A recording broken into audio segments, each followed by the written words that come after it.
ये कहानी उस इंसान की है जिसने अपने सपने को पूरा करने के लिए अपनी जान की भी परवाह नहीं की।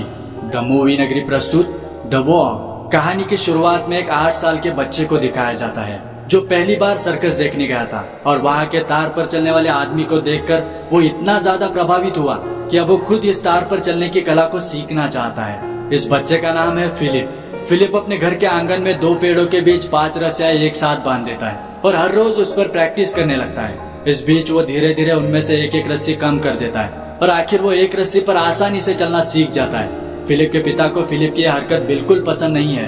वो नहीं चाहते कि फिलिप सर्कस का जोकर बने।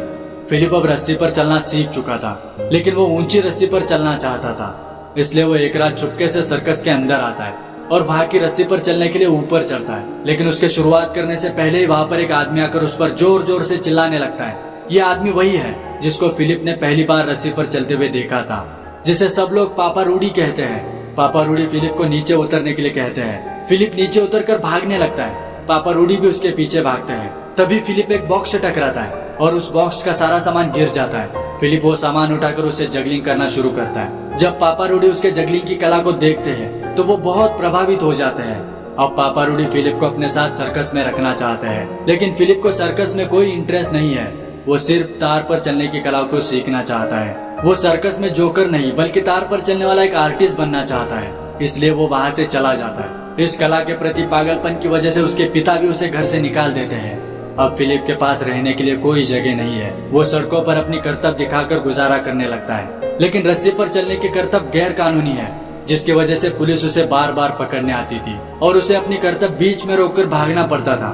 उसे जहाँ भी रस्सी बांधने की जगह मिलती वो वहीं पर अपना कला प्रदर्शन करने लगता और लोग खुश होकर उसे पैसे दिया करते। ऐसे ही एक दिन एक लड़की फिलिप को कैंडी देती है। फिलिप जब उस कैंडी को खाता है उसके दांत में बहुत तेज दर्द होने लगता है। फिलिप डेंटिस्ट के पास जाता है और जब वो वहाँ पर वेट कर रहा होता है तब वो एक मैगजीन में अमेरिका के वर्ल्ड ट्रेड सेंटर की फोटो देखता है, जिसे ट्विन टावर्स भी कहा जाता है। ट्विन टावर्स उस वक्त के दुनिया के सबसे ऊंचे टावर्स होते हैं। उस फोटो को देखकर फिलिप ये तय करता है कि वो जिंदगी में एक बार इन टावर्स के बीच रस्सी बांधकर उस पर जरूर चलेगा। वो उस मैगजीन के पेज को फाड़कर वापस आता है और उसे अपने पास रखता है। हर रोज की तरह एक बार फिर से वो सड़क पर अपनी करतब दिखाने के लिए जाता है, लेकिन वहाँ पर एक लड़की पहले से गिटार बजाकर गाना गा रही होती है, जिसका नाम एनी होता है। एनी फिलिप की तरह एक आर्टिस्ट है। वो भी सड़कों पर अपनी कला दिखाती है, लेकिन जैसे ही फिलिप अपनी करतब शुरू करता है एनी के सारे दर्शक फिलिप की तरफ चले जाते हैं। ये देखकर एनी को बहुत गुस्सा आता है और वो फिलिप की करतब पूरी होने के बाद उसे कहती है, तुमने मेरे आज तक के सबसे अच्छे दर्शक चुराए हैं। फिलिप एनी को नाराज देखकर कहता है, मेरा ऐसा कोई इरादा नहीं था, मैंने तो सिर्फ यहाँ पर जगह देखी और अपनी रस्सी बांध दी। और वो एनी का मूड ठीक करने के लिए कहता है, अच्छा ठीक है, मैं आज के बाद यहाँ पर कभी अपनी रस्सी नहीं बांधूंगा, लेकिन उसके बदले तुम्हें आज शाम मेरे साथ वाइन पीने आना होगा। एनी इस बात के लिए मान जाती है और वो दोनों उस शाम वाइन पीने चले जाते हैं। वहाँ पर फिलिप एनी को अपने सपने के बारे में भी बताता है। उसका सपना एनी को बहुत अच्छा लगता है और वो उसे पूरा करने के लिए फिलिप का साथ देना चाहती है। उनकी ये मुलाकात धीरे धीरे प्यार में बदल जाती है। अगले दिन एनी अपने आर्ट स्कूल में फिलिप के लिए रस्सी बांधने का इंतजाम करवाती है और फिलिप वहाँ पर हर रोज अपनी प्रैक्टिस करने लगता है। ऐसे ही एक दिन फिलिप अपनी प्रैक्टिस कर रहा होता है, तब एक फोटोग्राफर वहाँ पर आता है जिसका नाम शॉन लुई है। शॉन फिलिप को देखकर उसकी फोटोज खींचने लगता है। उसे देखकर फिलिप कहता है, अगर तुम चाहो तो इस तरह की और भी फोटोज खींच सकते हो, लेकिन उसके लिए तुम्हें मेरे साथ आना होगा। मैं जल्दी अमेरिका जाने वाला हूँ और वहाँ की एक ऊंची जगह पर तार बांधकर अपनी करतब से लोगों को चौंकाने वाला हूँ। वैसे ये काम गैर कानूनी है, लेकिन फिर भी मैं उसे करना चाहता हूँ। इसके लिए मुझे बगावती क्यों न करनी पड़े। तब शॉन कहता है, वैसे हर कलाकार एक बागी ही होता है। मेरे अब तक के खींचे हुए फोटोज में भी तुम्हें बगावत साफ साफ दिखाई देगी। शॉन भी फिलिप की तरह ये कलाकार है, जिसकी वजह से वो फिलिप को इस काम में साथ देने के लिए तैयार हो जाता है और फिलिप को एनी के अलावा एक और साथी मिल जाता है। इस बातचीत के दौरान फिलिप की तार अचानक से टूट जाती है। उसे देखकर शॉन कहता है, अगर इस तरह से तुम अपनी तार को बांधोगे तो जिस करतब को तुम करने जा रहे हो वो तुम्हारी जिंदगी की आखिरी करतब हो सकती है। अब फिलिप तार बांधने का सही तरीका सीखना चाहता है, इसलिए वो वापस पापा रूडी के पास आता है। उसके पूछने पर पापा रूडी उसे कहते हैं, इन सब चीजों को सीखने के लिए मैंने अपनी पूरी जिंदगी गुजार दी, वो राज मैं तुम्हें ऐसे ही बता दूं। फिलिप कहता है, उसके बदले मैं आपको पैसे दे सकता हूँ। और पापा रूडी भी उसे सीखने तक अपने साथ सर्कस में रहने की इजाजत दे देते हैं। धीरे धीरे फिलिप सब चीजों को सीखने लगता है और जब भी उसे मौका मिलता वो वहाँ की तार पर चलने की प्रैक्टिस करने लगता। सड़कों पर वो इतनी ऊंचाई पर तार नहीं बांध सकता था, जिसकी वजह से उसे ऊंची तार पर चलने की आदत नहीं होती है। पापा रूडी उसे देखते हैं और उसके अपने सपने के प्रति जुनून और पागलपन को देखकर वो एक छोटे से गांव में फिलिप के परफॉर्मेंस का इंतजाम करवाते हैं। वहाँ पर एक झील होती है और फिलिप को उसके ऊपर बंधे हुए तार पर चलना है, लेकिन कुछ मछुआरे उस झील में मछलियाँ पकड़ रहे होते हैं। वो फिलिप का मजाक उड़ाते हैं और साथ ही उसे गालियां भी दे रहे होते हैं, जिसकी वजह से फिलिप डिस्ट्रैक्ट होकर झील में गिर जाता है और अपने पहले परफॉर्मेंस में हार जाता है। लेकिन इस हार को कवर करने के लिए वो पेरिस के एक बड़े से चर्च को चुनता है, जहाँ पर लोगों की भीड़ लगी रहती है। फिलिप शॉन की मदद से रात में उस चर्च के ऊपर अपनी तार बांध देता है और सुबह होते ही उस तार पर चलना शुरू करता है। यहाँ की ऊंचाई बहुत ज्यादा है, अगर वो यहाँ से गिरा तो उसका बचना नामुमकिन है, लेकिन फिर भी वो इस कर्तव्य को पूरा करता है। लेकिन ये काम गैर कानूनी है, जिसकी वजह से पुलिस उसे गिरफ्तार करती है। अगले दिन अखबार में उसकी फोटो भी छपी होती है और साथ में उसे पागल, बदमाश और भी जाने क्या क्या लिखा होता है। उसे देखकर फिलिप कहता है, लोगों को मेरे कला की कदर ही नहीं है। तब एनी देखती है जिस अखबार में फिलिप की फोटो छपी होती है, उसी अखबार में ट्विन टावर्स की भी फोटो होती है। फिलिप उसे देखकर कहता है, ये मेरे लिए एक इशारा है, और वो अपने सपने को पूरा करने के लिए न्यूयॉर्क आता है, जहाँ पर वर्ल्ड ट्रेड सेंटर यानी ट्विन टावर्स है। ये दुनिया के सबसे ऊंचे टावर्स होते हैं। उनकी हाइट 1368 फीट होती है और उसके अंदर 110 फ्लोर्स होते हैं। इन टावर्स का ढांचा पूरा बन चुका होता है, लेकिन अंदर का काम अभी चल रहा होता है। वहाँ की सिक्योरिटी भी बहुत टाइट होती है। फिर भी फिलिप किसी तरह ऊपर चला जाता है और वहाँ का नजारा देखता है, जो बहुत ही भयानक होता है। उसे ऊपर से कुछ भी ठीक से दिखाई नहीं देता। इतनी ऊंचाई पर करतब करना कोई आसान काम नहीं है और वहाँ पर हवा भी तेज होती है, लेकिन किसी भी हाल में वो अपने सपने को पूरा करना चाहता है। इसलिए वो पापा रूडी के पास आता है और वहाँ की सिचुएशन के बारे में बताता है। पापा रूडी उसे कहते हैं, तेज हवा की वजह से तुम्हारी चलने वाली तार हिल सकती है, इसलिए तुम्हें चलने वाली तार को लंगर वाली तार से कसना होगा। और पापा रूडी फिलिप के सारे पैसे भी वापस करते हैं, जो उन्होंने उसे सिखाने के बदले में लिए थे। फिलिप वहाँ से वापस आता है और वो अपनी कर्तव्य दिखाने के लिए 6 अगस्त 1974 का दिन चुनता है। अब फिलिप के सामने एक बहुत बड़ा सवाल ये है कि वो चलने वाले बड़े बड़े लोहे के तार को एक छत से दूसरी छत तक कैसे पहुंचाएगा। तब शॉन अपने एक दोस्त को लेकर आता है जो ये काम कर सकता है। उसका नाम होता है जैक। जैक इनके टीम का चौथा मेंबर है। वो कहता है, हम एक तीर के जरिए मछली पकड़ने वाली तार को दूसरी छत पर पहुंचाएंगे और बाद में उस मछली पकड़ने वाली तार को रस्सी बांधकर खींचेंगे और आखिर में हम उस रस्सी को चलने वाली तार से बांधकर दूसरी छत पर खींच सकते हैं। और इसके लिए वो एक बार तीर चलाकर भी दिखाता है, जिसमें 2 बिल्डिंग के बीच का अंतर आसानी से पार हो जाता है। अब उन्हें एक छत से दूसरी छत पर अपने साथियों से बात करने के लिए वॉकी टॉकी की भी आवश्यकता होगी। इसलिए फिलिप वॉकी टॉकी खरीदने एक शॉप पर आता है और एक खास तरह के वॉकी टॉकी के बारे में पूछता है। उस शॉप ओनर को शक होता है। उसे लगता है शायद ये लोग किसी चोरी को अंजाम देने वाले हैं। तब फिलिप उसे अपने प्लान के बारे में बताता है। फिलिप का प्लान सुनकर वो शॉप ओनर भी इनके साथ जुड़ जाता है और अब इनकी 5 लोगों की टीम है। फिलिप के सामने एक और बहुत बड़ा सवाल है। वो चलने वाले बड़े बड़े लोहे के तार को और उन्हें कसने के लिए लगने वाले पूरे सामान को उस बिल्डिंग के छत पर कैसे पहुंचाएगा, क्योंकि वहाँ की सिक्योरिटी बहुत टाइट है और वहाँ के गार्ड इन्हें ऊपर कभी नहीं जाने देंगे।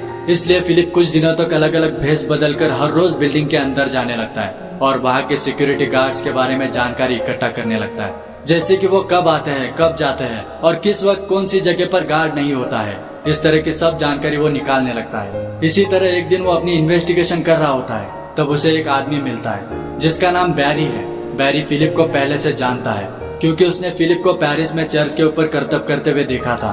बैरी फिलिप के काम की तारीफ करता है।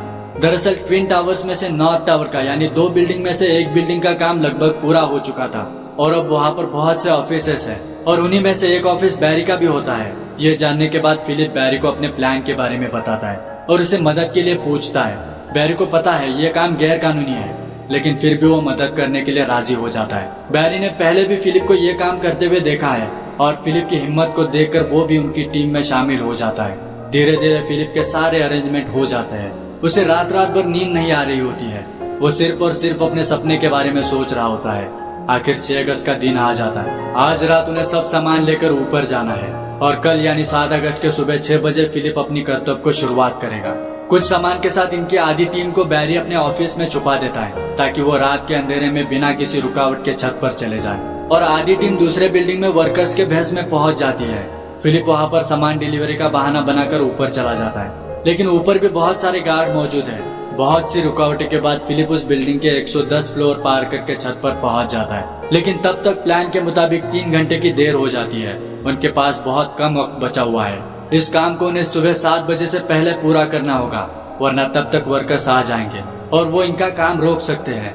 ऊपर पहुंचते ही दूसरी तरफ से तीर फेंका जाता है, लेकिन अंधेरे में बहुत देर ढूंढने के बाद फिलिप को तीर मिल जाता है और वो मछली पकड़ने वाली तार को रस्सी बांधकर दूसरी छत पर पहुंचाने लगता है और इसी तरह चलने वाली तार को भी एक छत से दूसरी छत तक पहुंचाया जाता है। इतने में सुबह हो जाती है और अभी तक चलने वाली तार को कसने का काम बाकी है। किसी भी वक्त कोई भी ऊपर आ सकता है, इसलिए फिलिप अपने साथी को लेकर चलने वाली तार को लंगर वाली तार से कसने लगता है और जब उसका काम पूरा हो जाता है तब वहाँ पर एक आदमी लिफ्ट के जरिए ऊपर आता है। उसे देखकर फिलिप को लगता है अब हमारा खेल खत्म, ये मुझे तार पर चलने नहीं देगा और वो उसके सामने खड़ा हो जाता है। वो आदमी फिलिप की तरफ एक बार देखता है और बिना कुछ कहे वहाँ से चला जाता है। इस वक्त फिलिप अपने सपने को पूरा करने के लिए कुछ भी कर सकता है। उस आदमी के जाने के बाद फिलिप अपना कॉस्ट्यूम पहनने चला जाता है, लेकिन उसका कॉस्ट्यूम उसके हाथ से नीचे गिर जाता है। इस बात से उसे बहुत गुस्सा आता है क्योंकि वो कॉस्ट्यूम में तार के ऊपर अच्छे से मूव कर सकता था, लेकिन अब वो नॉर्मल कपड़ों में अपने आप को इतने अच्छे से मूव नहीं कर पाएगा।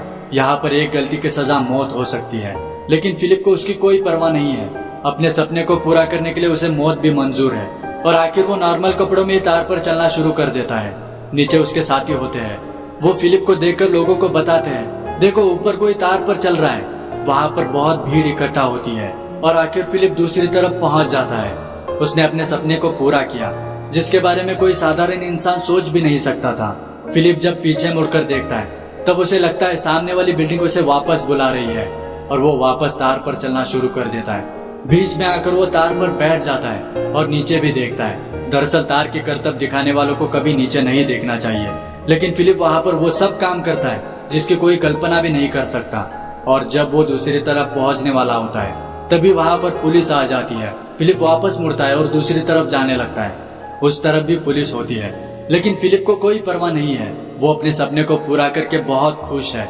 वो कुछ देर तक उस तार पर आगे पीछे करता है और आखिर छत पर आ जाता है। पुलिस उसे अरेस्ट कर लेती है क्योंकि जो काम उसने किया है वो गैर कानूनी है। जब पुलिस उसे नीचे लेकर जाती है तो वहाँ पर सारे वर्कर्स तालियां बजाकर उसकी तारीफ करते हैं। वो पुलिस वाला जिसने फिलिप को अरेस्ट किया होता है वो फिलिप को कहता है तुमने कमाल कर दिया, वाकई तुम में बहुत दम है। जो कारनामा तुमने दिखाया है वो मैं अपनी पूरी जिंदगी में कभी नहीं देख पाता। वहाँ पर प्रेस भी आ जाती है और उसे कुछ सवाल पूछे जाते हैं, साथ में उसकी फोटोज भी खींची जाती है। उसके बाद फिलिप को कोर्ट में हाजिर किया जाता है। तब उसे सेंट्रल पार्क में कम ऊंचाई पर तार की करतब दिखाने की सजा सुनाई जाती है। फिलिप की खबर पूरी दुनिया के अखबारों में छप जाती है। दुनिया भर के लोग उसकी वाहवाही करते हैं। फिलिप ने वो काम कर दिखाया है जो कोई साधारण इंसान सोच भी नहीं सकता, लेकिन इस काम को अंजाम देने के लिए उसके साथियों ने आखिर तक उसका साथ दिया। इसलिए फिलिप उन सब का शुक्रिया अदा करता है। आखिर में जिन लोगों ने ट्विन टावर्स बनाया था वो फिलिप के इस बहादुरी से इम्प्रेस हो जाते हैं और वो फिलिप को एक पास दे देते हैं जिसकी मदद से फिलिप ट्विन टावर्स में कभी भी आ सकता है। इसी के साथ ये सच्ची बायोग्राफिकल कहानी समाप्त होती है। फिलिप को लोग पागल समझते थे, यहाँ तक कि उसे खुद के घर से भी निकाल दिया गया था, लेकिन उसके अपने सपने के प्रति पागलपन और जुनून ने उसे पूरी दुनिया में मशहूर कर दिया। ये कहानी हमें सिखाती है हमें खुद पर विश्वास करना चाहिए और लोगों के बारे में बिल्कुल भी सोचना नहीं चाहिए। लोगों के लिए वो सिर्फ एक पागलपन था, लेकिन फिलिप के लिए वो उसका सपना था और उसे उसने पूरा किया। आपको ये कहानी कैसी लगी लाइक और कमेंट करके जरूर बताइए। मिलते हैं अगले कहानी के साथ, तब तक के लिए be safe and keep watching.